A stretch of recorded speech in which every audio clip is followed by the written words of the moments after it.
Thank you for watching my revision of my American history notes, where I go over what I've already put out there and I'm thinking about what I want to dig deeper into or what I want to change. So let's follow up from last time.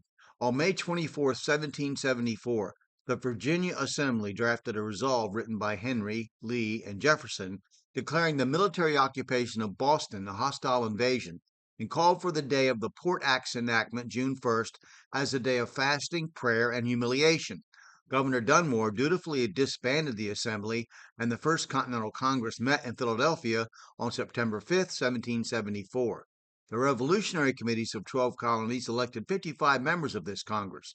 Conservatives who favored loyalty to Britain, called Tories, attempted unsuccessfully to thwart these elections.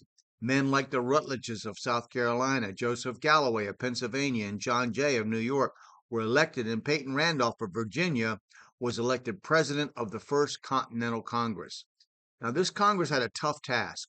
Most Americans did not want independence. Galloway suggested an American parliament parallel to the British with veto power over the older one. At the same time, the Suffolk Resolves were declared by towns around Boston and delivered to Philadelphia by Paul Revere, declaring Massachusetts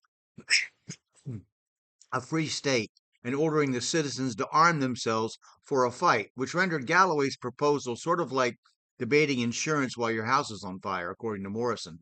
So a Declaration of Rights was penned stating that Americans were entitled to all English liberties and addressing grievances of past acts of Parliament. The Congress adjourned on October 26th and agreed to meet again on May 10th, 1775, if colonial grievances had not been addressed by England.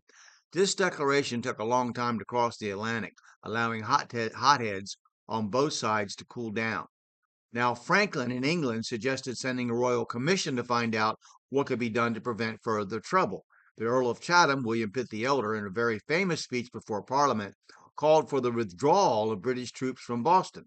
The Duke of Richmond said that no one can be forced to submit to a government they will not accept. Edmund Burke delivered a speech on reconciliation with America. Lord North attempted to bribe Benjamin Franklin, who he had ousted as Postmaster General, to act as an intermediary. Franklin declared that unless the coercive acts were withdrawn, not even God Almighty could bring about reconciliation. After this blasphemous statement, and because of the attempt to settle everything by payoff and bribe, Franklin went from loyal Brit to American patriot. Now we'll stop next. We'll stop and we'll talk. Well, no, let me continue. Lord North introduced another coercive bill called the New England Restraining Act on March 30th, 1775, which prevented the 4 New England colonies from trading with anyone but Great Britain and banning them from fishing off Newfoundland.